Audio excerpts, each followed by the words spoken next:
Bom, pessoal, bem-vindos à nossa integração da SESEX Estado. Já fizemos uma integração técnica e vamos fazer uma integração hoje com aspectos lúdicos e aspectos técnicos também. O tema que norteia essa nossa integração é integrar pelo conhecimento. E um conhecimento pessoal de cada um de nós, conhecer mais um pouco o colega, o amigo, né? Muitos aqui já são amigos, já têm amizades, conhecer um pouco mais, isso é muito interessante. E conhecer também o lado profissional nosso como um todos. Integrar pelo conhecimento. Conhecimento é essencial para nós todos. Essencial para o nosso dia a dia, para a nossa vida e para a nossa profissão.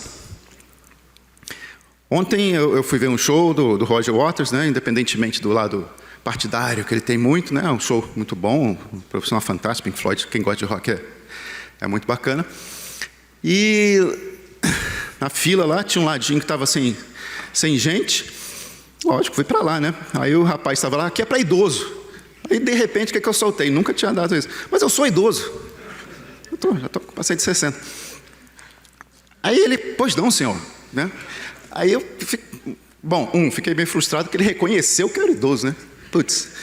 Aí ainda falou assim, e vocês aí que estão acompanhando ele, podem passar também. Minha esposa, a lógica aí ele deve ter, não, muito nova, né? E minha filha, juntos. Interessante, gente, naquele momento lá eu pensei, né? Mesmo idoso, tudo bem, 60, eu acho que a gente se considera novo, mas a vontade que eu tenho, e que eu gostaria de passar para vocês, para que todos nós tenhamos aqui, a vontade do conhecimento, de ter informação, essa necessidade da gente aprender continuamente, isso é fundamental. Naquele momento eu fiz esse pensamento lá, poxa, já estou velho, mas velho não, né? Estou idoso aí, como a gente se classifica na legislação, mas tenho essa necessidade particular de aprender, que eu já compartilho com vocês, né? Já integro aqui uma necessidade pelo conhecimento que eu tenho. Lógico, talvez que essa necessidade aí que eu tive durante vários anos aqui de tribunal, com 33 anos de tribunal, talvez tenha deteriorado um pouco, né? Não sei se vocês estão vendo de longe, vão ver de perto, fazendo tratamento de acupuntura para enxaqueca. Talvez de tanto querer pegar esse conhecimento. Mas isso faz parte do dia a dia, isso faz parte, né? Às vezes desse envelhecimento, né? A gente tem esses probleminhas, mas isso não diminui a nossa vontade de aprender, de conhecer e de integrar pelo conhecimento. Esse é o nosso lema de hoje, e esse é o lema que a gente quer permanecer, perdurar na SESEX Estado.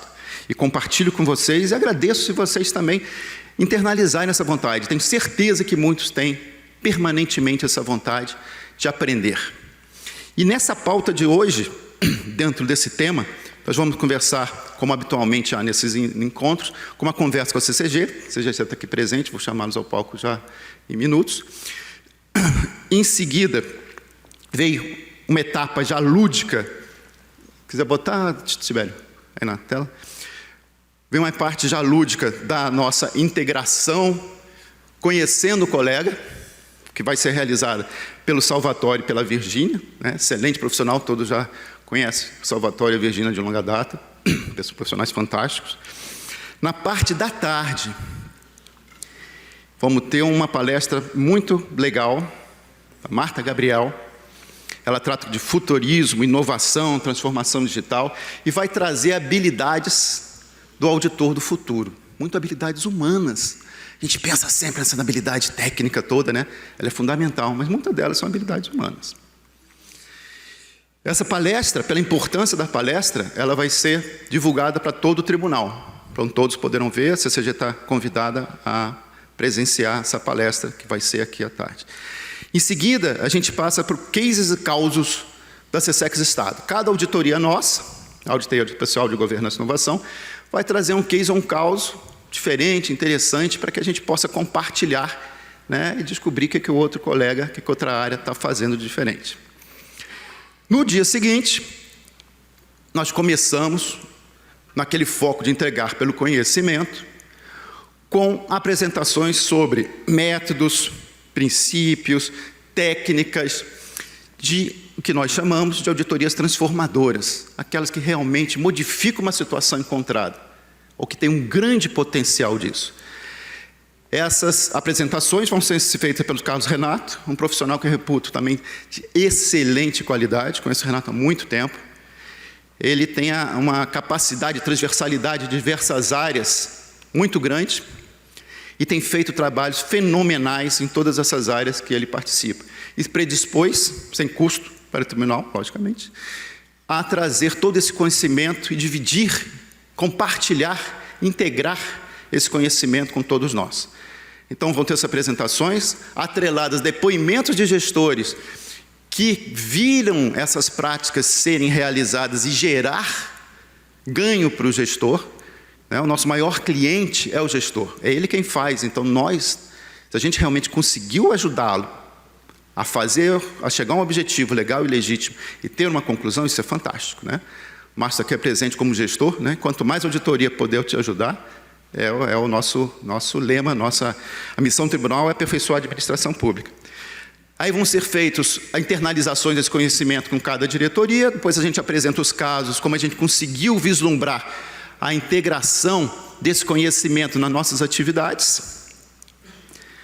E a gente fecha com uma palestra de um gestor que foi o secretário de Governo Digital, Luiz Felipe, onde o depoimento dele, pessoal dele, vai dizer como que o tribunal conseguiu realmente transformar a gestão dele para que ele pudesse integrar, aí sim, para o nosso cliente final, integrar, né? Não integrar, mas entregar serviços melhores para o cidadão. Hoje no jornal está falando mesmo que o principal problema do Brasil, um dos principais problemas do Brasil, é serviços públicos de baixa qualidade. E ele, por ter sido secretário de Governo Digital, né, entregava muito serviços através da transformação digital, e ele tem uma visão de que o tribunal realmente, mantendo a força, né, mantendo o braço forte lá, conseguiu ajudá-lo realmente a produzir mais, ser mais eficiente e integrar. Esse é o espírito, integrar pelo conhecimento, e eu gostaria de chamar agora nossa CCG, Ana Paula, por favor, Márcio, Fred, comporem aqui a nossa... Não sei como chama mais isso, né? Mas nós chama de mesa ainda, né? Mas compor aqui nossas cadeiras, por favor, para começarmos o nosso bate-papo com a CCG. Obrigado, Paula. Obrigado, Márcio. Obrigado, Fred. Por favor. Estejam à vontade. Aqui é uma conversa, vai ter essas apresentações, depois a gente passa para uma parte de debate. Obrigado, pessoal. Bom dia a todos e a todas. Bom dia quem está aqui super animado para uma agenda de integração e para quem está super com preguiça de fazer isso. Bom dia para quem está com a sensação de que dormiu no trabalho, tipo eu, né? O Fred e o Márcio aqui, que a gente estava até 10 horas, 10h30 da noite ontem, né? Num jantar do Sindileges, que a gente foi direto do trabalho. Enfim, que tenhamos todos um bom dia, né? E espero que esse momento aqui seja um momento rico para vocês. A CCG tem valorizado muito, a gestão da casa tem valorizado muito essas agendas de integração. O presidente, sempre que possível, ele tem estado presente e feito a abertura, mas nem sempre a gente consegue, porque a gente é um evento grande, que a gente precisa marcar com antecedência, que não dá para mudar em função da agenda dele.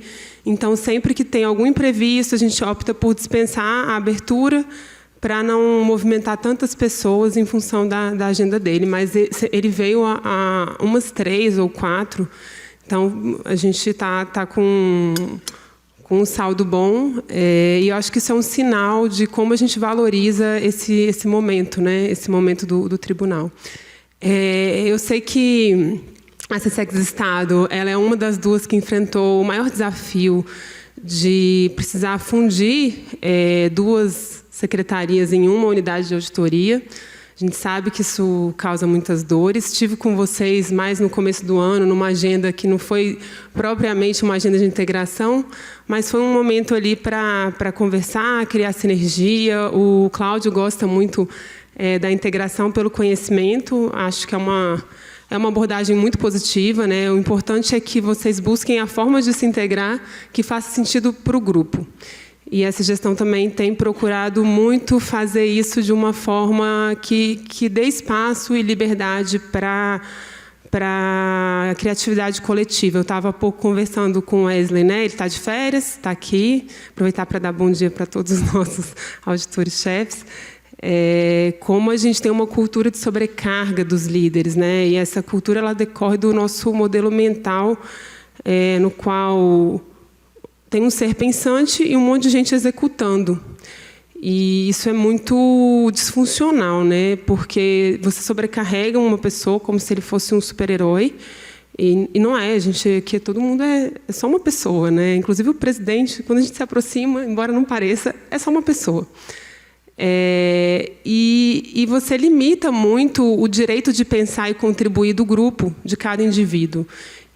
A perda disso é enorme, né? Você tem um time ali com 10 pessoas, um diretor, e normalmente a gente vai subindo aqui no tribunal, se deixar, querem que o secretário-geral pense em tudo. Então, uma organização com 1.000 pessoas, a gente colocar o peso do pensamento em uma e, ao mesmo tempo, limitar a criatividade dessas 1.000 é muito triste. É claro que a gente vem fazendo um movimento para mudar isso, é claro que uma série de pessoas tem um perfil mais inventivo, mais proativo e vai sair um pouco dessa lógica e movimentar a estrutura a partir das suas ideias. E o Cláudio é um exemplo, acho que é um dos exemplos mais fortes no tribunal, né? Ele é uma pessoa que tem uma criatividade, um movimento muito nato. Eu acho que se botar ele para ficar só obedecendo, ele enlouquece em uma semana. Oi? Totalmente, é porque ele vai ficar... Exatamente, eu conheço.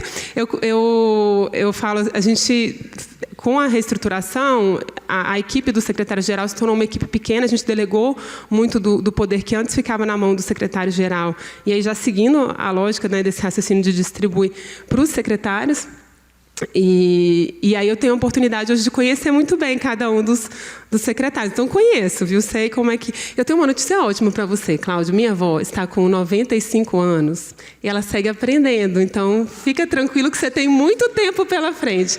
Você a conhece, ela é genial e segue aprendendo, evoluindo como ser humano. Então, fica tranquilo que você vai agora ter um espaço mais confortável nos shows, mas isso não vai tolher sua criatividade. Enfim, então eu queria realmente dar as boas-vindas para vocês nessa agenda de integração. Vou aproveitar para ressaltar assim, a importância da SESEX Estado. Toda vez que a gente opta por criar uma estrutura no tribunal, você está decidindo, a administração ela está decidindo priorizar aquele tema. Se você criar uma diretoria, eu brincava com esse exemplo na época que a gente estava pensando na reestruturação. A diretoria responsável pela fiscalização das padarias, a gente vai fazer umas 3 auditorias sobre padaria no ano no tribunal. Então, quando você cria uma estrutura, você está dando importância. E as pessoas que estiverem lá dentro, elas vão achar que padaria é a coisa mais importante do mundo, porque importante, muita coisa é, né? E se a gente olhar sob a perspectiva do que é importante, a gente vai atirar para tudo que é lado, não vai fazer nada direito. A gente precisa parar e olhar o que é essencial. E foi esse movimento que a gente fez quando a gente criou a SESEX Estado. A gente parou e pensou, bom, o que é essencial, já que a gente está num contexto de cada vez mais escassez de recursos e mais demanda e possibilidade de atuação num mundo que muda o tempo inteiro e a gente precisa se adaptar com muita velocidade a isso, a gente precisa entender o contexto para se adaptar. O que é essencial para a administração pública, né? E aí a gente buscou as unidades que lidam ali com o foco mais no cliente do que... Então, assim, era a admin, né? É a clientela, diferente da infra, que o foco ali é realmente o tema infraestrutura. E como é que a gente pode fazer para contribuir para que a administração pública consiga acompanhar esse ritmo da sociedade, né? Para que a população tenha acesso a serviços de melhor qualidade. E a gente uniu na SESEX Estado as secretarias que mais lidam com foco ali no cliente, e aí a gente percebe que, poxa, a antiga defesa foi parar na mesma secretaria que está a áudio pessoal, mas quando a gente olha para a áudio pessoal, a gente vê que ali a maior parte da clientela é ato de pessoal ou de universidade, né, ou da área militar, tem muito, isso se comunica. E são secretarias que a maioria delas já tinha um DNA muito inovador. A áudio pessoal precisou se reinventar por conta da pressão que a prescrição trouxe, a quantidade, o volume de atos trouxe, e ela é uma secretaria extremamente inovadora. O Wesley promoveu essa mudança lá, o Rui vem dando continuidade, é um trabalho que o tribunal se orgulha muito, que está projetado no cenário internacional. A Audit-TI, ela já sempre teve isso, afinal o Cláudio já estava lá um tempão, movimentando isso e falando que a gente precisa de transformação digital, precisa de inovação. E tem os trabalhos, né, do dia D, com o uso massivo de dados, e o tribunal tem feito todo esse movimento de inovação a partir da CEINC, a partir da criação dos núcleos de dados. E a Admin, ela tem ali potencial também muito grande para trazer esse olhar de inovação e governança para a administração pública. Então, são elementos essenciais que a gente considera que é o essencial. É o essencial para a gente conseguir ter um olhar que contribua. Agora, o desafio é muito grande, é uma secretaria muito transversal. Vocês são bombardeados por pautas políticas. O Wesley está ali, ele chega, se encolhe assim, para ver se a gente não acha a pessoa, né? Mas a gente sabe que é um desafio muito grande. E aí ele acaba recebendo muito dessa pauta política, não conseguindo se movimentar, mas tem um entorno ali com um pouco mais de folga para escolher e direcionar os recursos. E a gente buscou unir realmente para dar essa transversalidade, sabe? A administração pública, os três poderes, a parte também de defesa ali dentro disso, ato de pessoal, e como é que a gente olha para esse todo aqui com um olhar mais amplo, transversal, e fomenta transformação digital, inovação e governança na administração pública, né? E dentro disso vocês estão fazendo um trabalho que eu também admiro muito, que é e sempre falei disso, tanto que a CSEX Estado, ela conecta muito a nossa agenda de controle para fora com a nossa agenda para dentro, e a gente tem feito isso com muita coerência, buscando, bom, se é uma prioridade a transformação digital para fora, é uma prioridade a transformação digital para dentro também. E aí, por isso, a gente tem, assim, que promovendo esse movimento, a gente investiu muito na CETID também, né? E quando a gente fala em inovação, em transformação, as pessoas pensam muito em equipamentos, tecnologia. Cara, se a gente pegar, e aí vocês sabem disso muito bem, né? Porque é um tema que está no dia de vocês, se a gente pegar e der todos os equipamentos de tecnologia na mão de uma organização, provavelmente nada vai acontecer. Semana que vem está tudo velho e perdendo até já não é mais nem atual. Então, assim, transformar, inovar, perpassa por pessoas. Eu vou fechar meu raciocínio, gente, fiquem tranquilos, eu não vou falar a manhã inteira. De maneira um pouquinho caótica, porque a gente precisa lidar com as características de cada um. E perpassa por pessoas, perpassa por conexão, perpassa por um trabalho que envolve comunicação e coletividade, né? E aí, tá vendo? Eu perdi meu raciocínio. Sempre acontece isso também, fiquem tranquilos. Eu queria fechar, deixa eu dar uma pensadinha. Estava falando de inovação. Era isso que eu ia chegar. Obrigada. Eu queria falar do trabalho que vocês estão fazendo, fiscalizando o concursão aí que a administração pública vai promover, e da sinergia que vocês têm com o Ministério da Gestão, que também é um ministério com potencial transformador incrível. Acredito muito nisso. E olhar para a seleção de pessoas da administração pública é essencial, né? É essencial. A gente precisa olhar para isso. E a gente está olhando nisso, fazendo isso também para dentro, né? Por que a gente faz concursos que às vezes selecionam um perfil tão específico de pessoas e não trazem diversidade para o tribunal? O que a gente está fazendo? É isso que a gente quer? É isso que a gente busca? Então, a gente está se propondo a fazer reflexões que nunca foram feitas, reflexões mais profundas, porque a gente quer ir muito além do que é bom, do que é ok, do que a gente quer fazer o melhor possível. E eu sei, assim, e essa vontade do Cláudio eu admiro muito. Aí me dá vontade de chorar quando eu falo essas coisas.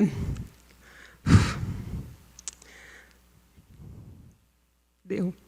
E essa vontade... vou chorar, é melhor não deixar de falar e chorar, né? Essa vontade que o Cláudio tem é muito bonito, né? E eu queria muito que vocês pegassem esse espírito, porque o tribunal, com uma pessoa pensando e fazendo tudo, ele vai ficar uma organização parada, errática, pouco empática, ruim de trabalhar. E um lugar assim vai trazer esse tipo de coisa para o mundo, né? E qual que é a transformação que a gente quer promover no mundo como organização? A gente precisa começar isso por dentro. Então, assim, bebam dessa vontade dele. tragam esse propósito para o dia a dia de vocês. Wesley, não desiste, eu sei que está pesado para você, mas assim, tragam isso, sabe? Tragam isso para o dia a dia de vocês, tragam propósito e motivação para o trabalho. Eu queria dizer que é normal, de vez em quando eu choro nas agendas de integração, não se assustem. Tragam isso porque a gente tem uma organização tão gigantesca na nossa mão, tão poderosa. O tribunal ele se transformou e nisso a gente tem que agradecer muito às nossas autoridades que vêm fazendo um trabalho muito grande, que às vezes a gente não consegue compreender a magnitude dele do nosso ponto de vista, mas a forma como o tribunal se transformou no cenário político nacional e internacional se deve muito à atuação do nosso corpo técnico, mas também à forma como as nossas autoridades sabem lidar e sabem projetar isso. E agora a gente está assim, no auge. Vamos aproveitar isso para trazer a transformação que a gente quer trazer para o mundo. O tribunal, e falando em relevância do tribunal, é a última coisa que eu vou falar. O tribunal estava, no dia das eleições do Brasil, num momento em que a gente tinha um questionamento muito grande à democracia do país. O presidente do TCU estava do lado do presidente do TSE, um órgão grande, sólido, que a vida inteira cuidou das eleições do país e que sempre foi... que ninguém nunca questionou a credibilidade do nosso processo eleitoral, que é um dos processos eleitorais mais modernos do mundo. Mas precisou o TCU estar ali do lado para simbolizar que aquilo era sério, que aquilo era correto. Gente, isso é bonito, assim, se orgulhem de trabalhar nessa organização. E esse trabalho foi de vocês, então, parabéns. Desculpem o choro, faz parte, eu, às vezes, prefiro lidar com isso a limitar as mensagens que eu gostaria de passar. É isso.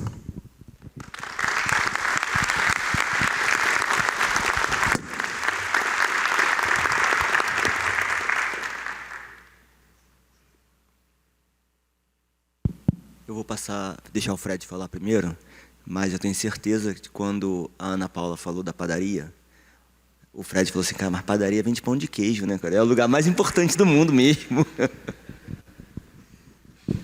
Pode falar, Márcia, por favor, fica à vontade. Tá bom, obrigado, Fred. Nós estamos vivendo já há mais de um ano juntos na CCG e a gente vai se conhecendo, né? Então, assim, essa questão do Fred na padaria veio logo de cara quando ela falou. E a emotividade da Ana Paula também já é algo que faz parte dessa abertura, sempre trazendo um tom mais humano, né, na fala dela. Parabéns, Ana, muito bom. E outra coisa que a Ana falou, ela falou do dia das eleições, né? Acho que ali foi o meu batismo de fogo, literalmente, né? A gente estava lá e pegou fogo o gerador do tribunal, e a gente teve... e eu lembrei disso essa semana, porque eu fui para casa, era umas 8h30 da noite, né? E a equipe continuou lá, pediu pizza para continuar lá, e aí eu cheguei em casa... Caramba, um dia de eleição, estresse todo, abri uma garrafa de vinho, comecei a tomar o vinho, me ligaram para voltar, não, está pegando fogo, né? Eu saí correndo do tribunal e aí tomei uma multa voltando e eu paguei essa multa hoje, ontem só, né? Depois de um ano que eu fui pagar essa multa, que fica lá no sistema e eu não tinha visto. Agora, o Cláudio falou uma coisa bem interessante, que é o papel da auditoria na vida do gestor, né? É claro que aquela frase, as frases mais mentirosas do mundo é aquele quando o auditor chega e fala assim, muito bem-vindo, e o auditor fala, só estou aqui para te ajudar, né? Eu sei que tudo isso é mentira, né? E agora, como auditado, eu sei também que isso não é legal, né? Mas é interessante o quanto que a gente aprende estando desse lado, tá, do balcão, de quanto que a gente percebe que o papel do auditor, ele é balizador para o que a gente faz no dia a dia, mas a gente percebe também que existe uma falta, às vezes, de visão do lado da gestão no auditor. E a gente teve um momento aqui, eu lembro quem era o CGSEX, não era mais o Cláudio, que a gente colocou a resolução 315 para poder balizar um pouco o trabalho do auditor, né? E essa resolução 315, para a gente que está na gestão, ela é extremamente importante, porque saíam determinações assim que não passava por ninguém as determinações, né? O auditor fazia, tinha aquele de acordo, ia para o plenário por relação e ficava uma determinação ali, que a gente chegava ali para, agora, na nossa parte como gestor, a gente às vezes olha uma determinação e fala assim, caramba, como é que o tribunal deu essa determinação? E isso amarra por completo a nossa gestão, por vezes, por conta de não ter um amadurecimento com o gestor para fazer uma determinação. Então, isso que a Ana Paula falou, de como o tribunal vem evoluindo ao longo do tempo, eu, como gestor agora, eu percebo como aquela resolução 315 foi importante e quanto que aquilo vem de amadurecimento do nosso corpo técnico ao longo do tempo, né? E isso faz com que o tribunal vá melhorando, vá sendo mais protagonista, sendo mais necessário na gestão dos recursos públicos, né? Então, assim, eu trago a minha fala um pouco nesse sentido, tá? A gente está evoluindo, a gente vem evoluindo, mas a gente precisa estar sempre aprendendo e vendo que as dificuldades do gestor, muitas das vezes, elas não são percebidas para quem está na auditoria. Então, tentem, no trabalho de vocês, sempre, quando possível, conversar com as pessoas que são mais experientes, mais próximas da gestão, para saber se aquela linha que a gente está utilizando é uma linha que realmente faz sentido, né? Na Audi pessoal, a gente tem algumas situações que balizam muito a nossa atividade como gestor, né? E a gente está hoje a gente está num imbróglio de que o TCU, como controle externo, pensa de um jeito em relação a determinada situação e que nós, como administração, não podemos fazer de forma diferente. Então, exemplo típico é a questão da decadência de uma mudança de um ato administrativo. Então, tem um ato administrativo que foi feito errado lá atrás, e eu não tenho, como gestor agora, dizer que aquilo não pode mais ser feito, porque decaiu o direito da administração, tá? Salvo comprovada má-fé, né?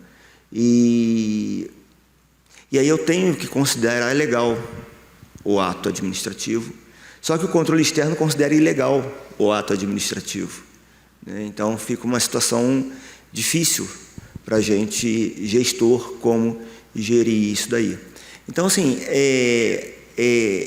quando a gente passa por esse lado, Ana, é interessante que a gente vai vendo a vida como ela como é a posição do gestor, e eu acho que a gente precisa conversar mais, né, e levar algumas sensações para o controle, né, para a gente tem o privilégio de ser controle e gestor na mesma instituição, né? Eu acho que a gente precisa amadurecer um pouco mais isso daí.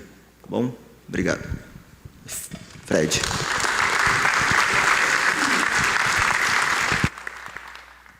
Ô, Márcia, é interessante que nós estamos aqui como dirigentes e jurisdicionados ao mesmo tempo, né? A Audit TCI, outro dia eu falei com o Cláudio, Cláudio, tem umas 5 ações de controle aqui, está acontecendo alguma coisa?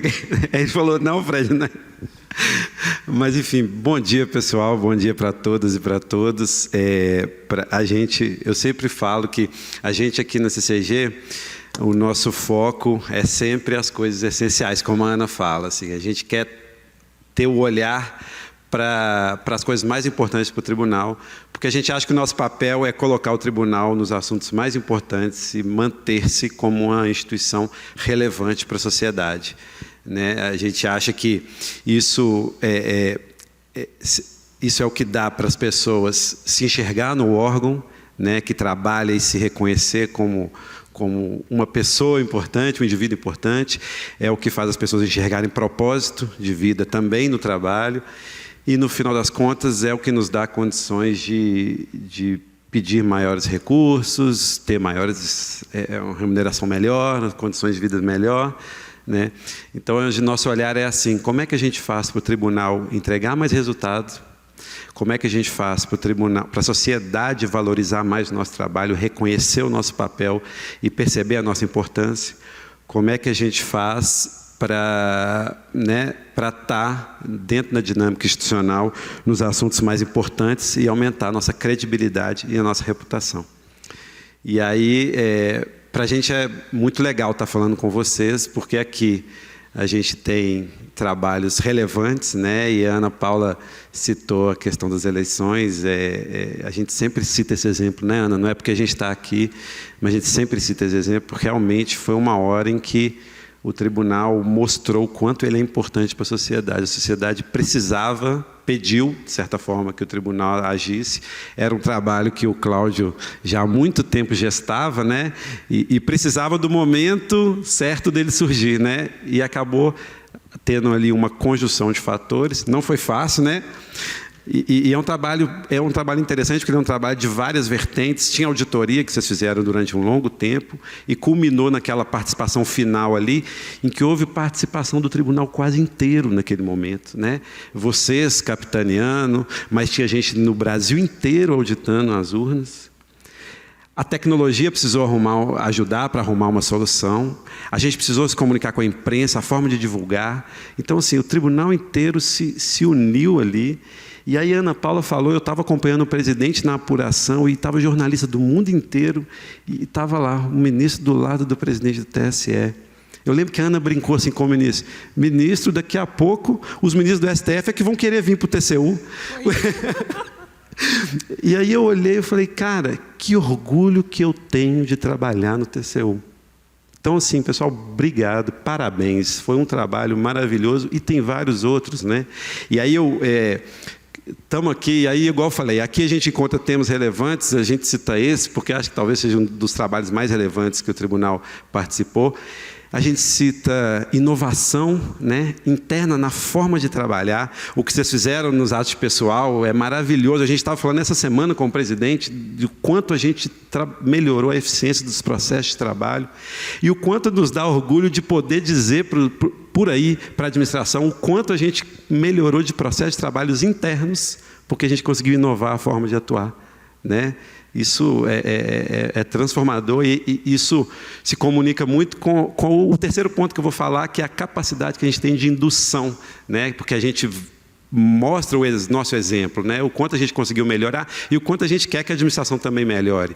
E aí o terceiro ponto é esse, o quanto vocês também enxergam possibilidades de inovação, de melhoria de governança da administração pública e sabem desse nosso papel cooperativo, né, de participação junto ao gestor na auditoria, metodologia ágil no trabalho, né? Eu sei como auditado agora, e assim, fornecer respostas rápidas para que dê tempo do gestor corrigir, porque no final das contas a gente quer ajudar o bom gestor, né? Porque todo mundo quer no final das contas essa mesma coisa, que é melhores serviços públicos, como o Cláudio falou no começo.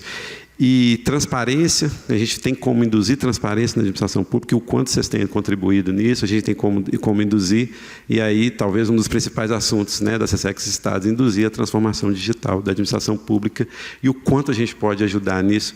Então, o nosso potencial é enorme para que, no fim, a sociedade valorize cada vez mais o tribunal, a gente também consiga se enxergar mais nesse órgão e encontre mais propósito também no trabalho. Então, parabéns, pessoal, obrigado por estar aqui. Estamos à disposição aí para conversar com vocês também.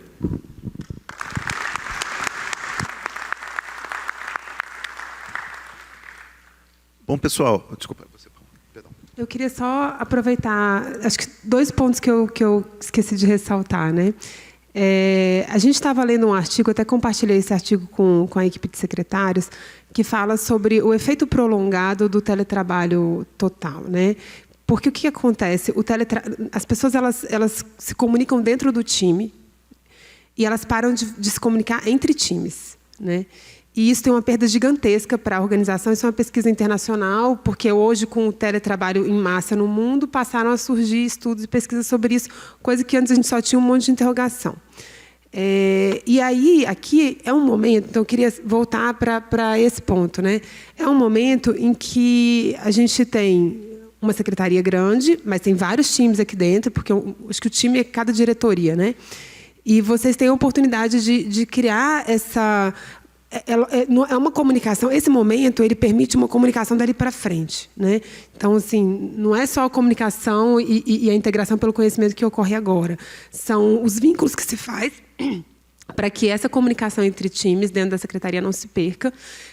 Porque isso não é uma coisa que acontece da noite para o dia, ela vai acontecendo aos poucos, né? Aos poucos a gente só faz as reuniões de trabalho, só conversa com a nossa equipe e vai se desconectando da organização. E quando eu já vi alguns gráficos também que mostram a comunicação formal que ocorre na organização, ela é um percentual pequeno da comunicação.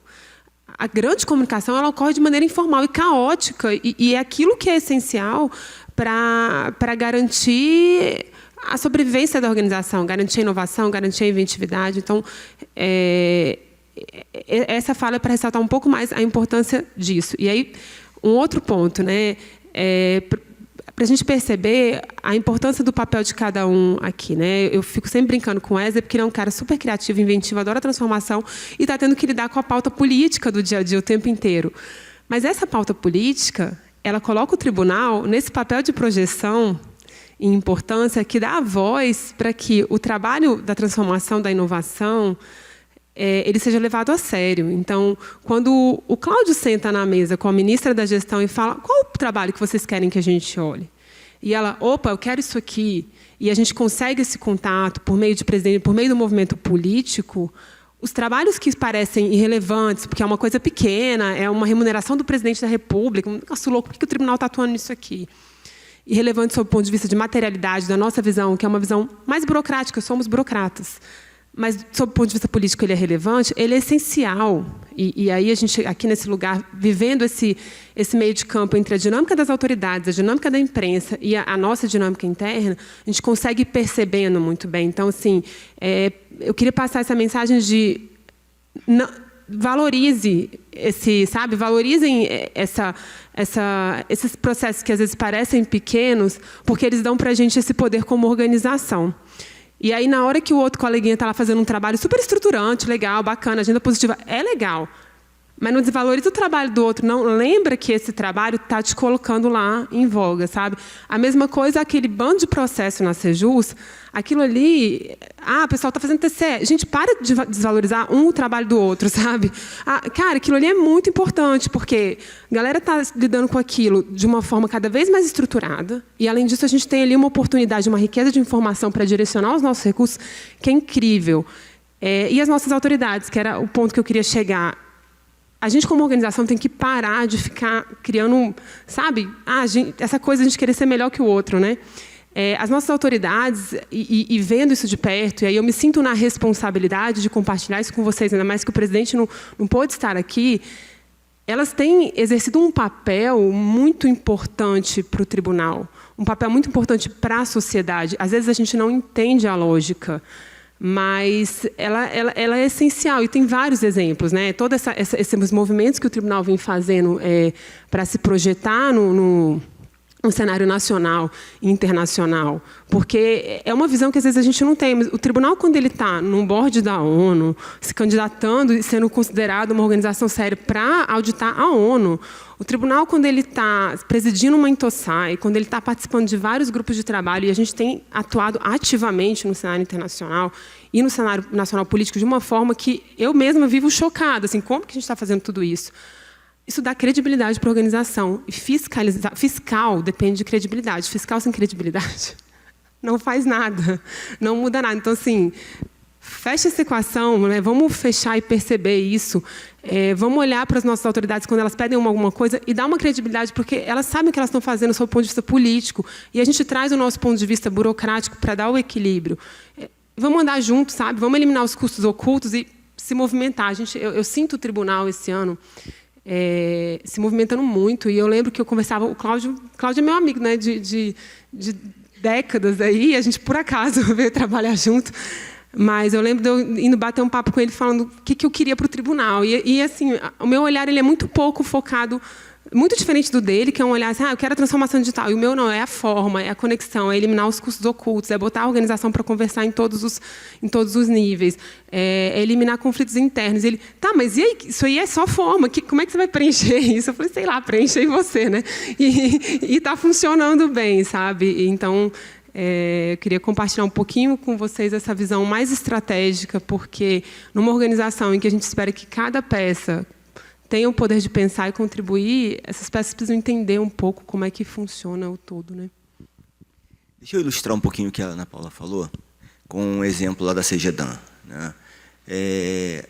Eu acho que um grande divisor de águas que a gente teve no tribunal foi na gestão do ministro Nardes, que o Cláudio era o CGSEX, que a gente começou a ter uma visão... Não, então era o Maurício, o CGSEX, que a gente começou a ter uma visão mais finalística da coisa, né? Que aí a gente começou a ter CSEX Defesa, CSEX Saúde, CSEX Educação. E aí depois a gente, com o ministro Múcio, que a gente trouxe uma visão mais estratégica na utilização dos nossos servidores, e também acho que foi com você, Cláudio, que a gente deu uma mudança no planejamento, né, das nossas ações de controle, que são mudanças que ocorrem, que o pessoal reclama, a cada 2 anos tem mudança, mas a gente começou a ter um papel mais relevante na administração pública, mais estratégico, e começou a ver coisas mais importantes. Por que eu estou falando isso? Porque no início do ano a gente teve a perda de um colega nosso, do Jean-Claude, que era lá do gabinete do ministro Anastasia, e eu queria, em nome do tribunal, mandar uma coroa de flores, né, para o servidor. E a SECOF falou assim, Márcio, não pode. Tem uma decisão do tribunal, uma determinação, que é proibido encaminhar coroa de flores. Aí eu falei, cara, o tribunal, olha com que o tribunal está preocupando, né? Isso aí, essa decisão é antiga, né? Cara, o pessoal estava preocupado se podia ou não mandar coroa de flores. E, cara, isso foi numa universidade, e o problema da universidade de educação, mas assim, a preocupação era a coroa de flores, né? Então, isso que é um pouco que a Ana colocou, né? Dessa função que a gente está muito mais preocupado com o que interessa, né? Com o elefante e não com a formiga, algo que a Ana fala muito, né? Então, assim, aí lá na administração a gente vê, né? Eu não pude mandar a coroa de flores porque o tribunal tinha uma determinação dizendo que não podia. Muito obrigado por essas falas extremamente profundas e sinceras e muito importantes, né? A gente está aqui sorvendo esse conhecimento, integrando pelo conhecimento desses nossos colegas. A gente vai passar para uma fase agora, aproveitando, né, a participação aqui da CCG, de debate, né, de sugestões, de aperfeiçoamento, né, de ouvir ideias de todos nós aqui, que você possa sorver de vocês. Então, está aberto aqui esse debate, esse momento agora para debate. O Salvatore aqui nos ajuda aqui, a quem quiser fazer alguma indagação, alguma sugestão. É um momento muito, muito bacana. Muito importante para o engrandecimento do evento e para todos nós aqui. Dúvidas, sugestões, agradecimentos, elogios, tudo isso faz parte. Vou fazer a piada que o Márcio não fez. Um de cada vez, gente. Não precisa ficar ansioso. Cadê essa piada? Não precisa ser todo mundo de uma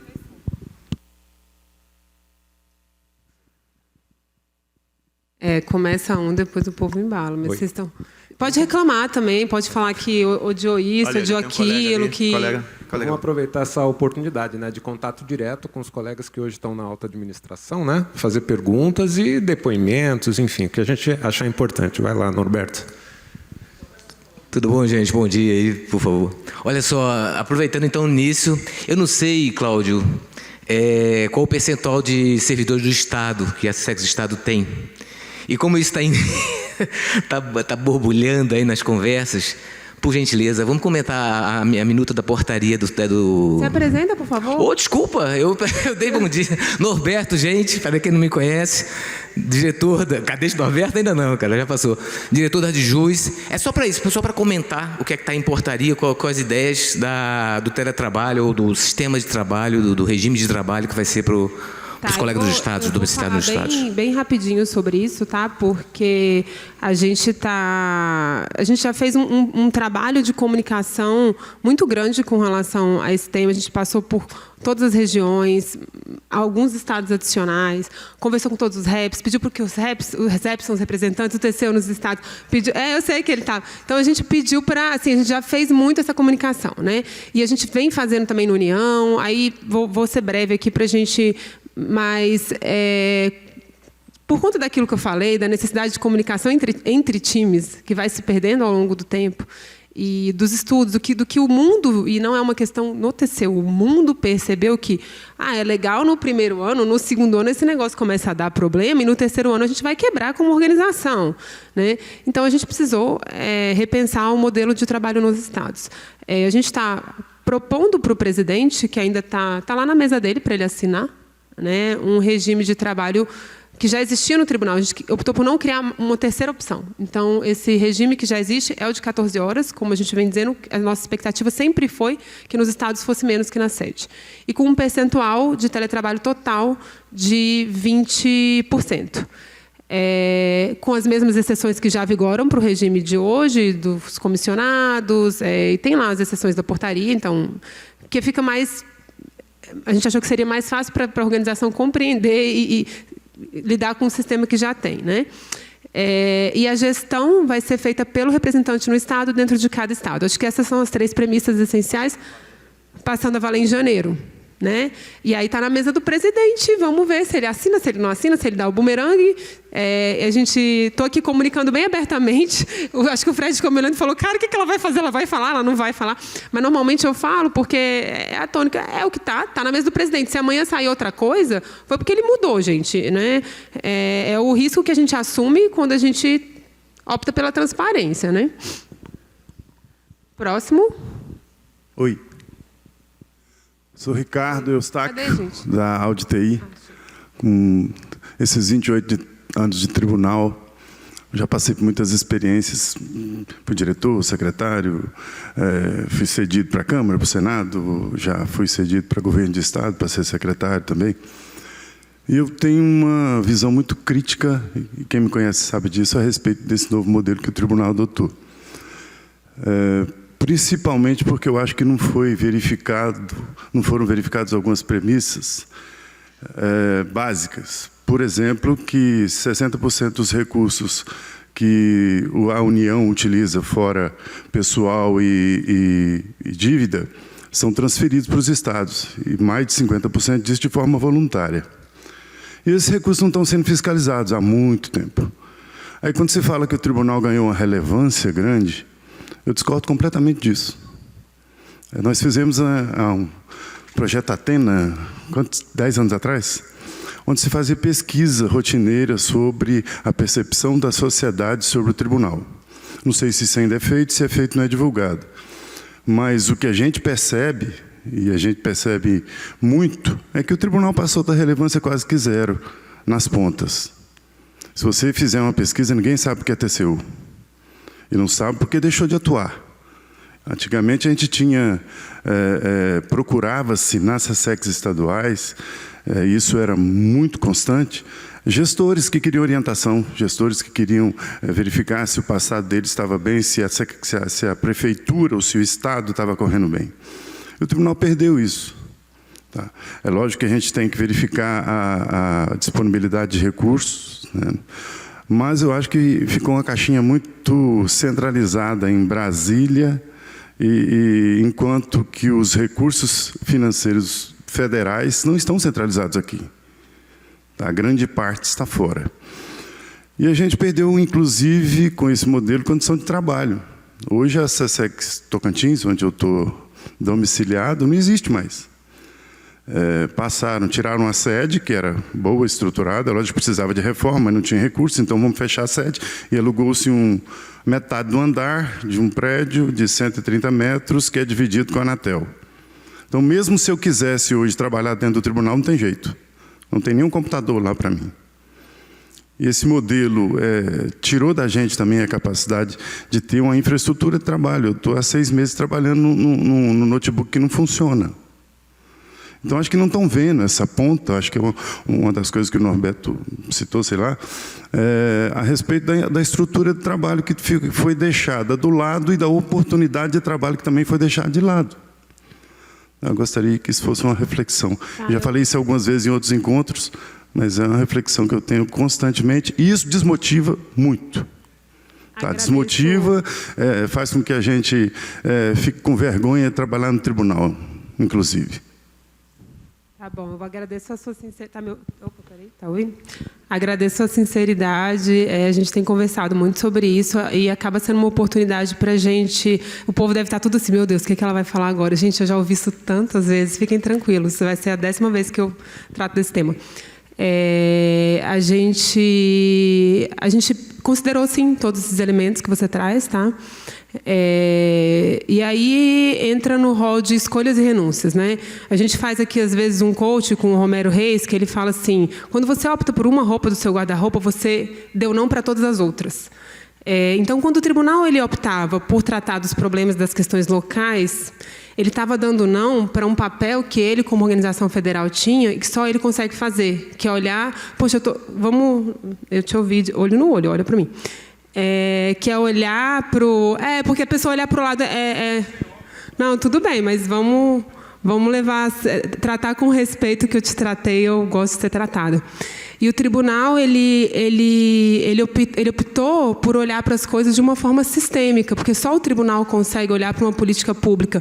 Sim, o recurso federal ele é todo descentralizado para as pontas, né? Política pública de saúde, política pública de saneamento básico, política pública de educação.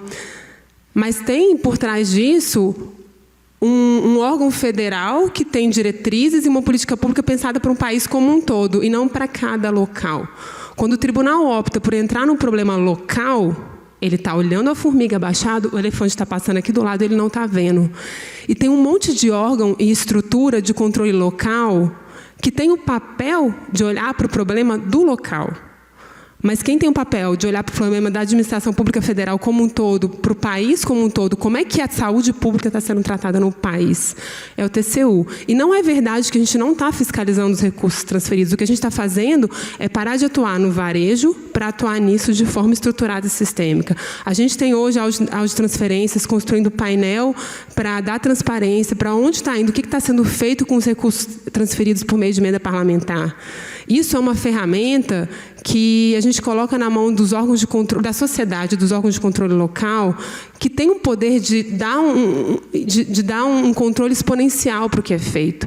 E aí a visão de, ninguém sabe o que é o TCU mais... Aí realmente a gente precisa fazer uma nova pesquisa, mas o TCU está todos os dias na mídia, todos os dias nos jornais, todos os dias. Quando eu entrei no TCU, ninguém sabia o que era o tribunal. Ninguém sabia o que era o tribunal. Todo mundo achava que era um tribunal de justiça. Hoje, a minha família sabe onde eu trabalho. Assim, todo mundo achava que pessoal do TJ entrou de licença, está de licença. Acho que é algo no judiciário. Hoje as pessoas compreendem mais, mas é uma percepção, então eu entendo que a sua seja diferente. E aí, com relação às instalações físicas, sim, a gente olhou isso. Essa CCG aqui que você está vendo, ela viajou para cada região do país, pediu para cada representante passar para a gente as informações de como é que estavam as instalações no local.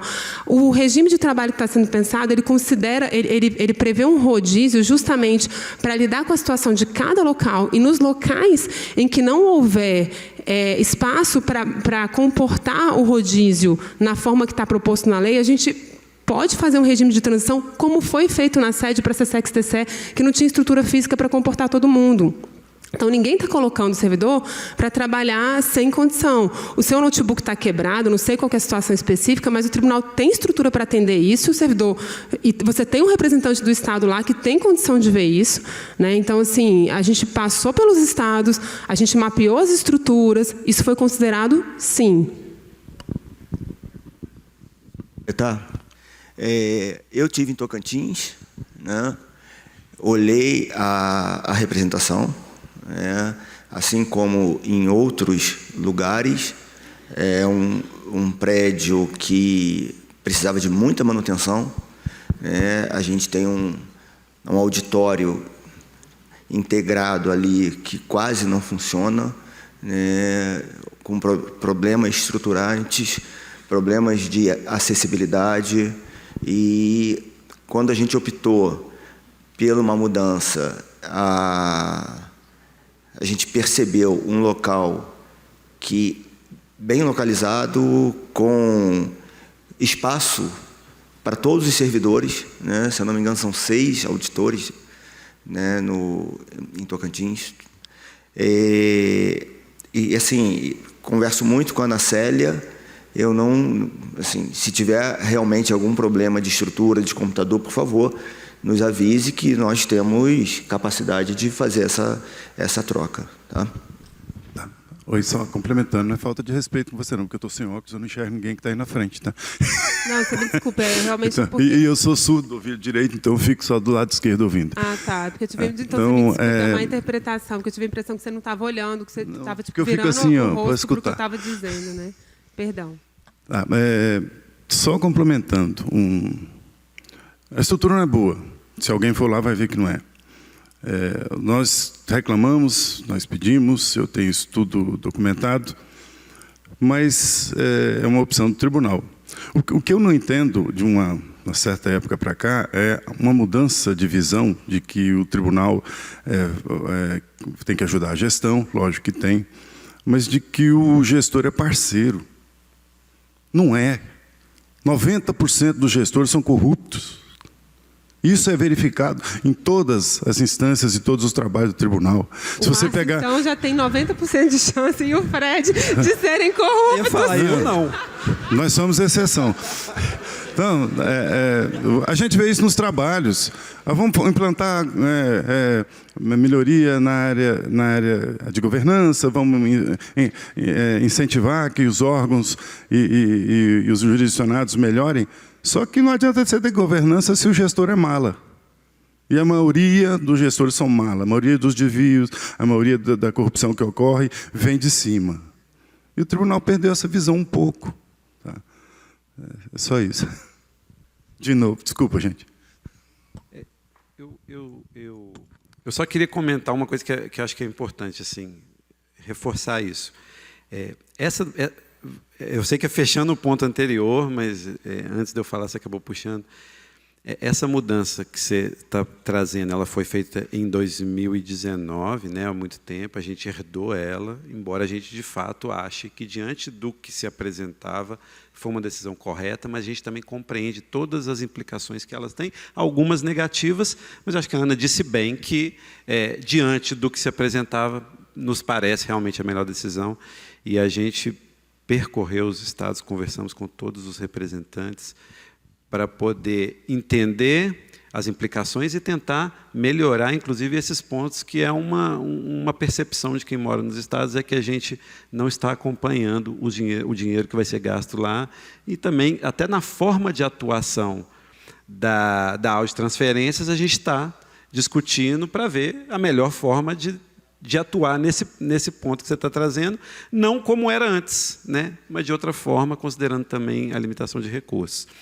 E eu acho assim, a gente está aqui para... O tribunal, né, está aqui para, como disse o Cláudio, continua com a mão forte, nem todo gestor quer ser ajudado, e você tem razão, né? Mas o dado que você traz, 90%, enfim, eu não sei se é um dado bom, mas uma coisa é certa, nem todo gestor é correto, claro, porque né, isso é natural, e a gente continua atuando, tentando encontrar irregularidades, né? Temos aqui as secretarias que continuam cuidando disso, né? A Audi TI, ela fiscaliza as contratações de TI também sob essa perspectiva, né, na possibilidade de encontrar um desvio, e a gente vai precisar atuar como sempre atuou. A questão é que a gente acha que tem a nossa missão, quando a gente recupera ela de aperfeiçoar a administração pública, ela é feita de algumas formas. Uma delas é combatendo a irregularidade, e outra delas é induzindo melhoria, e a gente está tentando, da melhor forma possível, conjugar esses nossos dois papéis. A gente não abre mão do papel que você está trazendo, mas também acha que a gente precisa conjugar ele com uma outra forma, né? E está tentando atender os dois tipos dos gestores, os 10% e os 90%, sem saber qual lado é qual. E é importante lembrar que na Secretaria de Informações Estratégicas, que é a secretaria onde está a Audi Transferências e a antiga Soma, a adjunta, hoje está com o Hamilton, né, que é um servidor dos estados, que foi secretário há muito tempo, representante nos estados, cuidando do tema fraude e corrupção. Então, ele trata desse tema no âmbito da secretaria, o tribunal segue fazendo várias parcerias para compartilhamento de informações, acesso ao sistema, serviço de inteligência, e conjugando isso com a atuação da Audi Transferências. A gente colocou essas duas unidades juntas não por acaso, para que a gente pudesse ter um olhar para a fraude e corrupção de forma estruturada e não individualizada. Porque quando a gente consegue unir numa ferramenta a visão de todas as transferências, fica muito mais fácil a gente identificar problemas sistêmicos recorrentes e dá transparência, né? E isso acaba voltando aqui para a agenda de vocês, dá transparência para que os outros atores da sociedade consigam fazer esse controle, porque, no fim das contas, o que a gente precisa é vestir as sandálias da humildade e perceber que o tribunal não vai dar conta de fazer tudo. A gente não tem condição de fiscalizar todos os recursos transferidos um a um. A gente sai se afogando no meio de um monte de processo e não sai do outro lado. A gente não muda a administração pública olhando cada caso. A gente precisa parar, subir um pouco e olhar de cima, ver o que está acontecendo. Mas sem abrir mão desse controle no varejo, que é importante, porque para o cidadão que mora naquele município pequeno, onde uma escola não foi entregue, é importante. E como é que a gente faz para viabilizar isso num país com tantos municípios, uma organização com 1.000 e poucos auditores? Se a gente der ferramentas de transparência para que o cidadão lá daquela cidade, o jornalista lá daquela cidade, consiga acessar e verificar e buscar as informações para demonstrar que ali você tem um desvio, tem uma fraude, é muito mais efetivo para o país, que é o nosso papel, olhar para o todo, né? Paulo, se permite fazer um complemento sobre esse tema, né? Combate à fraude e corrupção, eu considero extremamente importante. Tive a honra de escrever com outro colega aquele nosso referencial de combate à fraude e corrupção. O tribunal, por vários anos, incentivou esse relacionamento com os órgãos de persecução criminal, assim que a gente identifica uma red flag, né? um indício ou uma evidência mesmo de fraude e corrupção. E isso tem dado certo. E eu gostaria de uma frase que eu tenho usado, né? De comentar uma frase que eu tenho usado. Não existe gestor corrupto. Talvez um pouco diferente do que a gente comentou aqui. Existe gestor ou corrupto. O gestor, apoio total. O corrupto, usarmos todas as armas que a gente tem para usar. Todas, todas, todas. Inclusive com participação dos órgãos de persecução criminal, mandando para eles fazer a parte deles. E uma vez um procurador falou para mim o seguinte: Cláudio, o trabalho que vocês fazem de mandar esses indícios para a gente é fundamental, mas mais importante que isso, porque nós aqui temos esse dever e missão de prender, né? A gente pode afastar, ele pode fazer várias outras coisas, né? Ele tem várias punições. Mas ele tem aquela final de realmente prender a pessoa lá, né? Mas, além disso, que eu estou prendendo uma formiguinha, prendendo um corrupto. Vocês têm a missão, pegando aquele processo lá, como é que aconteceu aquilo?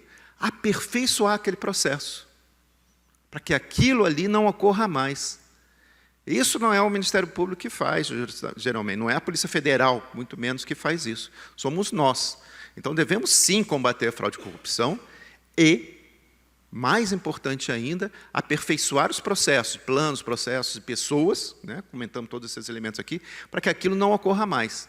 Essa é a principal missão nossa, que está naquela missão de aperfeiçoar a administração pública, sem deixar de combater a fraude e corrupção, que a gente faz muito. Tem vários de vocês aqui com casos concretos de corrupção, de fraude, e estão lidando com isso aqui no dia a dia. Não esquecendo de ver, que a gente é um lema nosso, das nossas 3 diretrizes, né, da causa raiz. Como é que aconteceu aquilo? Vamos fazer aperfeiçoar para criar controles para que aquilo não ocorra mais. Obrigado. Bom dia. Meu nome é Dario Corsato, eu sou da Audi Pessoal.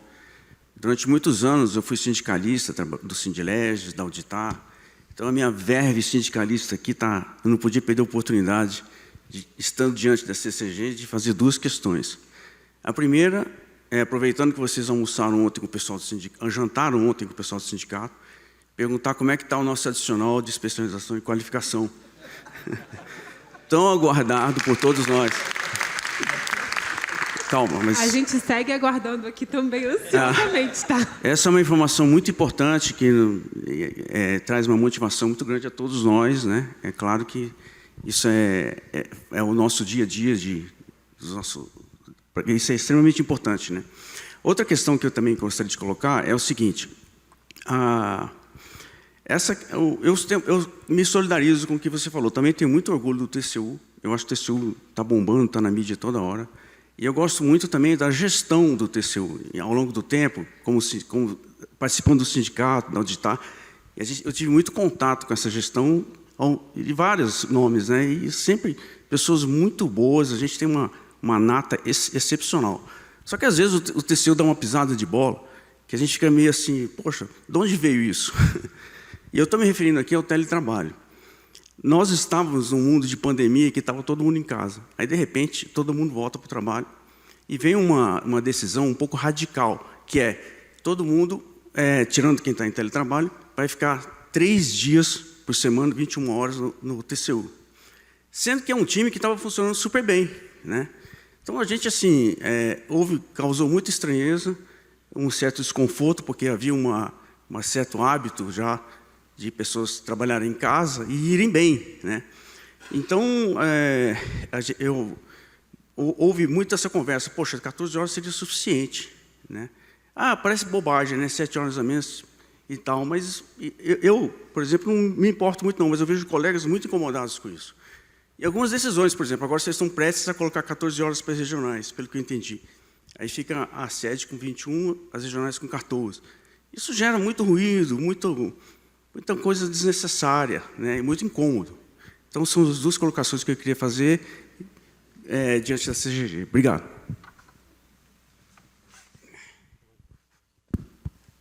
Eu vou falar sobre o AIQ, e aí a Ana vai falar sobre o teletrabalho. Do AIQ...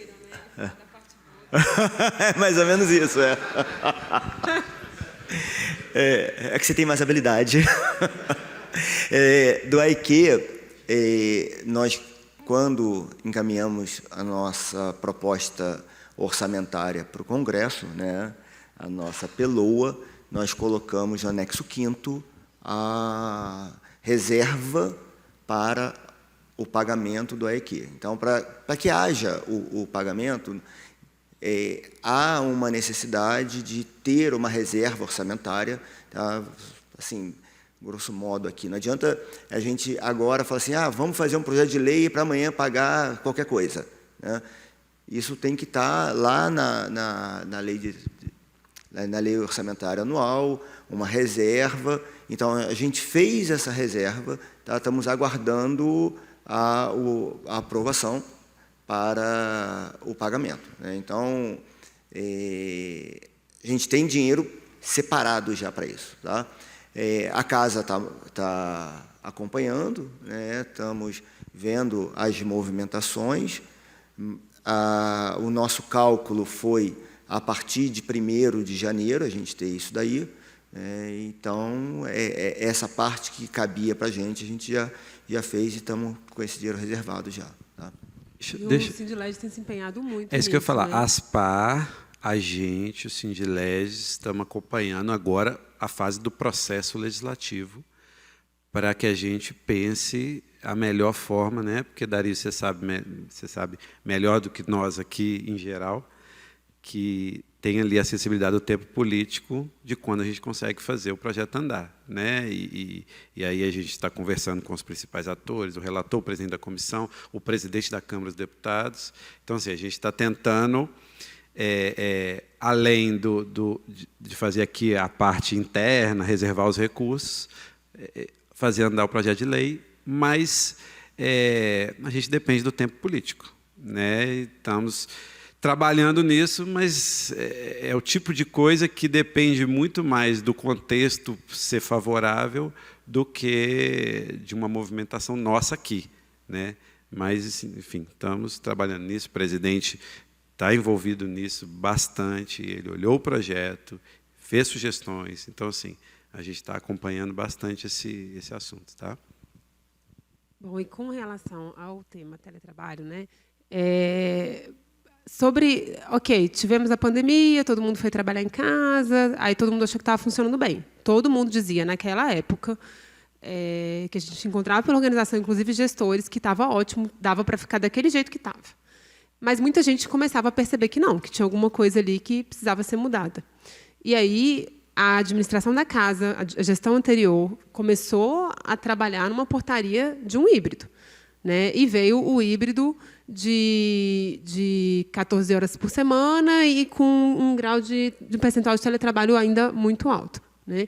Então, a gente estava com um grau de presencialidade no tribunal ainda de menos de 30%.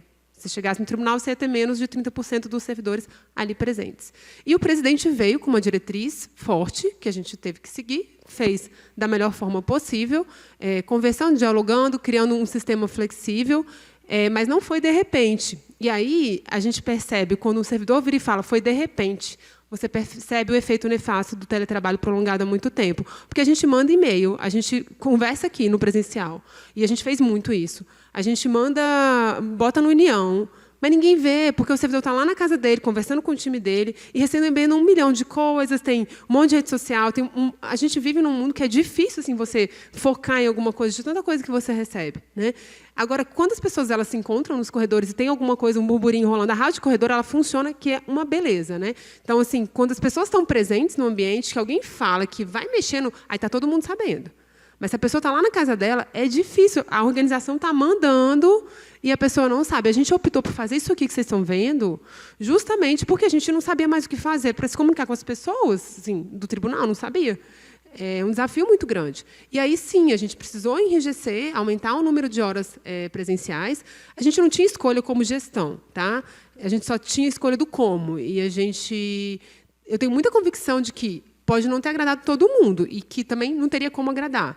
Mas a gente fez o melhor possível, a gente se esforçou muito, a gente gastou uma energia que quem está sentado reclamando dificilmente estaria disposto a gastar, entendeu? A gente gastou muita energia, muita sola de sapato. Outro dia o Marcelo falou para mim, poxa, os raps estão animados de gerir o teletrabalho nos estados. Estou achando estranho isso. Eu falei, isso é sola de sapato gasta, a gente conversou com todos eles, a gente explicou a importância para eles precisam estar empoderados ali, porque senão aquilo vira, o pouco espaço que tem lá vira um elefante branco, e só ele é responsável por aquilo, é pesado, não dá conta, e os outros servidores que também querem usar aquele espaço, que também querem estar presentes ali de alguma forma. Então, essas decisões elas não foram tomadas abruptamente, elas foram tomadas com muita conversa. Agora, tem um ponto que é, quando você está aqui, você não pode tomar a decisão que as pessoas querem, você não pode tomar a decisão que mais agrada. E você, que já ocupou posições políticas, entende disso, né? Quando você está no sindicato, muitas vezes você tem um papel ali para exercer, né? E é um papel que, às vezes, você, como auditor, você não exerceria, pensando só mas como defensor de uma carreira, muda a abordagem. E quando a gente está aqui, a gente escuta, a gente ouve, a gente considera todos os pontos, e a gente tem feito isso como jamais foi feito na história desse tribunal. Mas a gente precisa decidir o que é melhor para a organização, e o Fred sempre fala isso, então estou aqui roubando a fala dele. A gente precisa decidir o que é melhor para a organização. E a gente foi percebendo que era melhor para a organização. Sabe, filho tem isso também, né? Às vezes a criança quer ficar na TV o dia inteiro, e você fala, não é bom para você. Ele sabe, mas você sabe que aquilo é melhor. É o nosso papel naquele momento, né? E a gente percebe que as pessoas não querem. Mas, quando as pessoas voltaram, elas perceberam a importância. As mesmas pessoas que diziam que estava maravilhoso, perfeito do jeito que estava, começaram a falar, é diferente, é menos... E aí, as pessoas ficarem isoladas em casa trabalhando tem efeitos, inclusive, para a saúde. E a gente tem trabalhado muito o tema saúde mental, e a professora Elis Sobol e vários dos papas nesses assuntos que a gente tem acionado, né, e contratado, falam muito que as questões de saúde mental não são uma questão do indivíduo. A gente pensa que é um problema da pessoa. A pessoa está com isso. Não é. São problemas coletivos. A sociedade adoece, a organização adoece, a cultura gera o adoecimento mental. E a cultura do isolamento, ela gera uma série de efeitos nefastos para a organização, que vai da falta de comunicação, falta de sinergia, falta de interação, falta de confiança. Gente, a ausência de confiança numa relação, e eu não estou falando da desconfiança. Isso num corpo técnico de auditores. Auditores são pessoas desconfiadas, né? A gente trabalha isso, é o nosso DNA. Então, as pessoas... E a gente não vai trazer a nossa desconfiança só para o auditado. Ela entra ali na nossa forma de ser e pensar.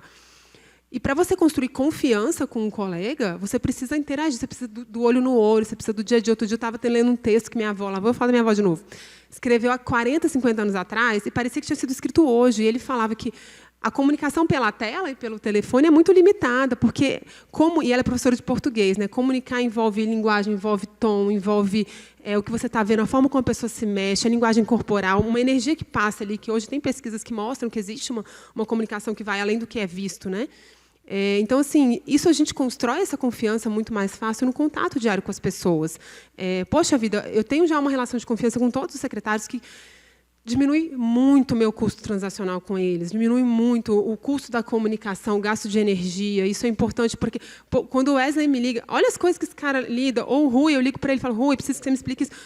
E olha que eu tenho o Cláudio no meio, normalmente eu falo com ele, mas eu já confio na maioria dos auditores-chefes e percebo que eu já tenho confiança deles, para eu conseguir falar algumas coisas que, se eu falar para uma pessoa que está lá na ponta, fora do contexto, ela vai desconfiar de mim, né?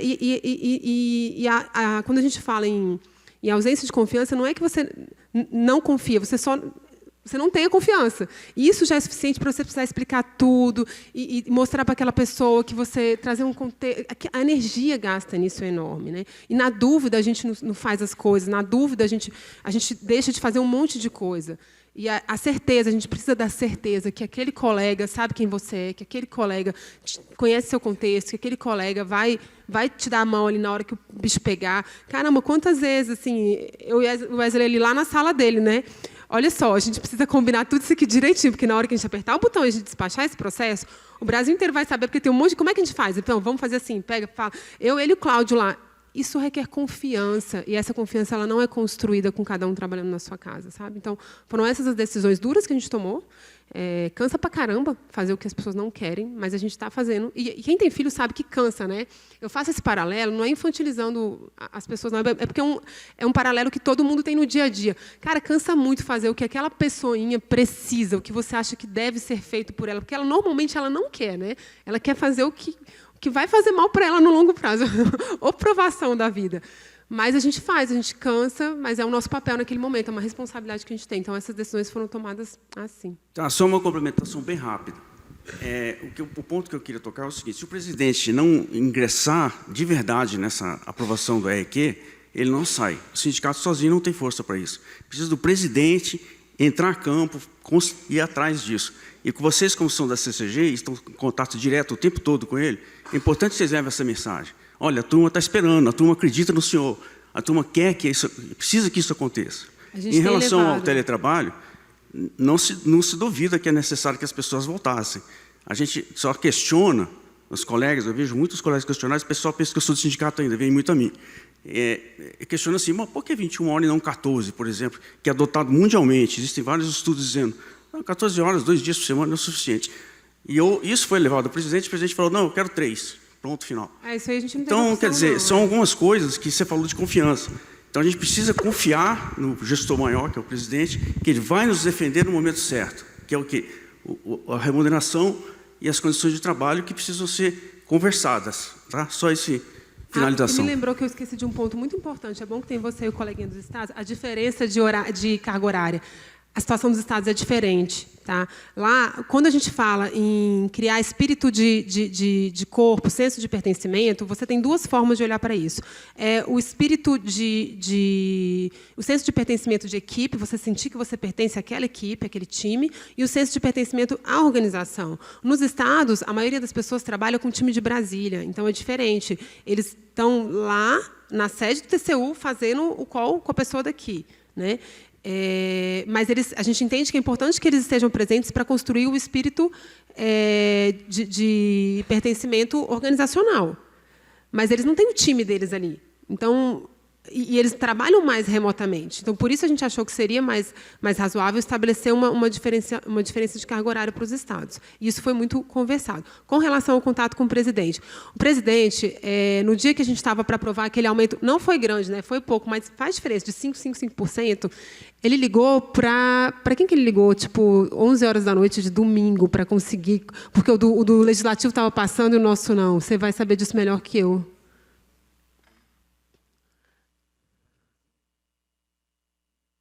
Ligou para o Lira, né? A gente estava ficando para trás com relação ao Senado, né? Na última hora o Senado mudou e a gente precisava fazer nossa mudança. E aí que está, ele se envolveu, assim como ele está se envolvendo agora. Só que tem o tempo da hora certa de se envolver. Ele, de fato, a gente não gasta uma ligação dele. Porque quando ele liga, realmente é fundamental, você tem toda a razão. Só que tem o tempo certo de fazer isso, e todas as vezes que a gente chegou até ele, eu falei, eu preciso que o senhor mande uma mensagem para o relator do PL, ou para o presidente da comissão. Na mesma hora ele pega o telefone e resolve. E assim, pessoal, sinceramente, uma ligação dele, hoje em dia, tem um peso que vocês não conseguem dimensionar, pela importância que ele assumiu, isso dá uma força muito grande para o tribunal. Então, de fato, e ele se empenha, mas a credibilidade você não gasta ela toda hora, para todo mundo, para ir lá, né? Então, assim, quando é fundamental, agora é a hora do senhor entrar. Por favor, faça isso. E ele compreende como ele está a favor do AEQ, ele pega e faz. Tá? Então, tem que ter o contexto, né? Porque não adianta você estar totalmente fora de contexto e lá defendendo. Está queimando ficha, está queimando seu filme e está queimando a chance de lá na frente entrar na hora certa e fazer o pedido. Então, essa medida no cenário, as partes têm trabalhado para fazer, o próprio presidente faz melhor do que ninguém, ele lê o cenário político com uma habilidade incrível, e a nossa parte a gente está fazendo, mas isso depende muito mais do contexto externo do que do interno, né? E não adianta achar que se a gente chegar lá e ele começar a defender isso loucamente, ele periga conseguir uma resistência enorme, e aí depois, num outro momento, todo mundo consegue e a gente fica para trás.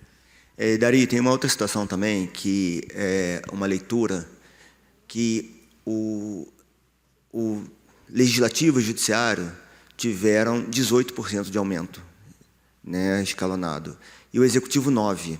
Né? E isso daí ainda traz uma certa resistência para a aprovação do AEQ. Né? Então, a gente... chegou um movimento de que o Executivo ia receber os outros 9%, aí seria um momento importantíssimo para a gente jogar o AEQ, mas, por enquanto, eles só estão com 9%.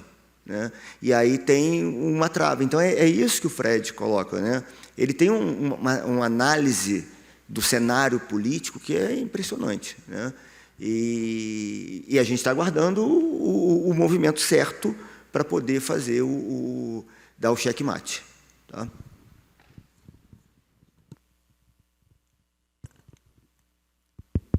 Bom dia, Léo, da Audi Governança.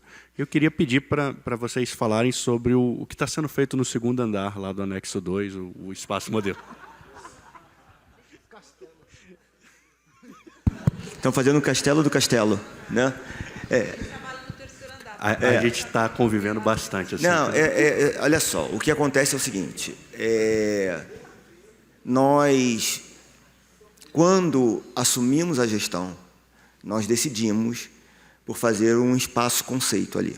tá? Ali vai ser um local em que o tribunal vai se modernizar na forma de trabalhar, dos auditores trabalharem, né? Então, é um espaço diferente, com um espaço de convivência, em que nós pensamos a situação das videochamadas, né, que um coleguinha não atrapalha o outro, salas de reunião. Eu lembro quando eu estava na Sex Defesa, com o Alexandre e com o Cleiton, em 2013, a gente já tinha um problema de reunião da equipe, né? Então, assim, a equipe precisava conversar, né? 3 servidores da equipe de auditoria, eles começavam a conversar, dentro da sala atrapalhava os outros, né? E isso é uma constante do tribunal. Então, assim, nesse espaço, a gente está pensando em várias soluções. Não vai ser o espaço perfeito, a gente vai ter alguns problemas ainda, mas é um espaço que nós vamos experimentar, para depois replicar com aquilo que a gente perceber de melhoria em outros lugares do tribunal. A ideia é que a gente apresente, a gente conclua agora no final do ano, ali, para poder trabalhar o espaço da CGSEX, né? A gente não quer, de forma alguma, passar a gestão sem ter ajustado o espaço de todo mundo, tá? Agora, nós estamos com algumas outras obras que foram necessárias fazer por conta de infraestrutura, impermeabilização dos anexos, né, que é uma obra... ali vamos colocar assim, ali é uma obra de perfumaria, né? Nós estamos melhorando, deixando um espaço mais agradável. E tem algumas obras que a gente precisava fazer de estrutura realmente, né?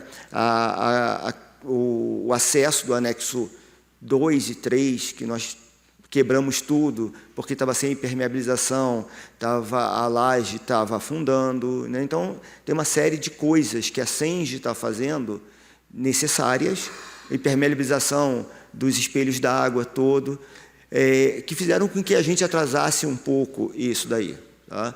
Mas a ideia é que no final do ano, Wesley, a gente não mais perturbe vocês, tá? E que a gente entregue um local.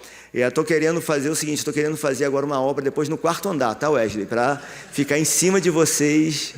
Não, mas é brincadeira, a gente está fazendo espaço conceito e vai ser um espaço que eu tenho certeza que vai agradar muito os nossos servidores. Tá? Obrigado. Acho que fechou, né? Quase fechando. Só mais um colega lá. Bom dia, meu nome é Ivan, domiciliado na CSEX Goiás, estou na Audiogovernança. Eu só queria, em relação ao teletrabalho, fazer uma pontuação a respeito do... entender a dificuldade, né, que é criar uma norma, e tem muita coisa que não dá para ir para a portaria, mas a presencialidade não é necessariamente uma interação de qualidade. Então, até na audiogovernança tem algumas iniciativas que são formais, né, que vêm da gestão, de chamar a equipe presencialmente uma vez por mês para uma reunião técnica em que um dos colegas apresenta um trabalho, tem um momento de interação mais voltado para a parte técnica, e tem também uma questão informal que um dos nossos colegas organiza todo mês um almoço, logo depois que sai o pagamento. Então, tem essa data mais ou menos marcada, a primeira quinta-feira depois do pagamento. Então, tem outras iniciativas um pouco mais criativas que podem ajudar a contribuir.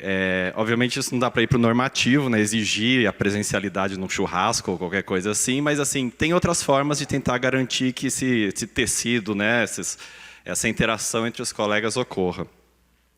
E aí, só, talvez até um pouco fora de contexto em relação ao debate que estava tendo antes, né, a respeito do nível de corrupção que existe na administração. Eu tenho uma experiência pessoal trabalhando na regional, a gente acaba indo em prefeitura de vez em quando, para fazer uma auditoria de convênio, alguma coisa assim. Então, para mim, foi muito marcante quando eu fui fazer uma fiscalização numa prefeitura de um município com mais de 400 mil habitantes, não era uma coisa pequena. E eu cheguei lá, o fiscal da obra comprou a própria trena e ele não tinha encosto na cadeira para sentar para fazer os relatórios dele. Aí eu saí de lá, fui para a minha sala lá no TCU, com os meus 3 monitores e meu computador relativamente recente, e fiz o meu relatório. Então, eu acho que, às vezes, mas também pode ser uma experiência pessoal, às vezes a pessoa que está lá do outro lado ela não tem a menor condição ou formação para fazer o que a gente está exigindo dela. Era só a minha contribuição. Perfeito, obrigada. É muito importante você trazer esse olhar. Eu gosto muito de compartilhar um dado que uma colega do TCU que fez. Ela fez uma pós-graduação sobre fraude e corrupção, né? Eu brinco com ela que ela é mestre em fraude e corrupção. Mas, num dos estudos que ela citou, numa conversa de bate-papo que aconteceu informalmente no almoço no TCU, né? Ela trabalhando na área de infra e eu lá no gabinete do ministro Bruno, ela contou que qualquer política pública, quando você fala em fraude e corrupção, você tem que pensar que 20% das pessoas são corruptas, e elas são corruptas, não interessa o contexto. 20% das pessoas não são corrompíveis, não interessa o contexto. Os outros 60% estão no meio do caminho, depende do contexto. E isso vale para várias coisas, assim. Então, você traz um pouco disso. Claro, às vezes o gestor não tem condição, ele está de boa fé, ele nem se corrompeu. E, às vezes, as pessoas se corrompem por conta do contexto, por conta dos incentivos, por conta dos estímulos, né? Às vezes, não. Na maioria das vezes. Então, é bacana a gente ter isso em mente. E viver esse tipo de coisa traz para a gente esse olhar um pouco mais consciente das diferenças, né? Agora, sobre a questão do teletrabalho, eu tenho uma dificuldade de memória, você falou... Ana Paula, só para complementar a pergunta, que é justamente o teletrabalho, desculpa interromper, perdão, sobre a criatividade do teletrabalho, complementando a pergunta e te fazendo o gancho, Jefferson, da Audiogovernança. Vocês cogitaram ou pensam, de repente, ou fica como sugestão, a possibilidade de essas horas presenciais, a gente está explícito na portaria que se pode cumprir não só num lugar, mas talvez num outro lugar. Então, alguém que é de Brasília cumpre em São Paulo algumas horas, e isso aumenta a integração entre estados, e fica como sugestão se não pensaram. Isso foi muito falado. Bom, sobre criatividade na gestão da presencialidade nos estados. Justamente porque não dá para colocar numa norma, a gente colocou o percentual e deixou na mão do representante no estado fazer essa gestão. Porque a gente visitou vários estados e a gente viu quão diferentes eram as realidades de cada um, e que a gente precisava deixar essa margem, e que envolvia muito o olhar local ali.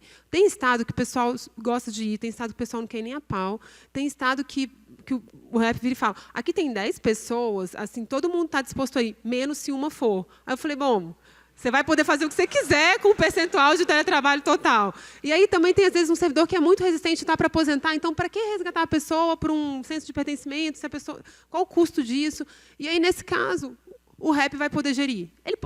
Mas isso não vai ficar muito complicado, adotar critério subjetivo. Faz rodízio, assim. Do jeito que você quiser, você vai poder gerir esse negócio, né?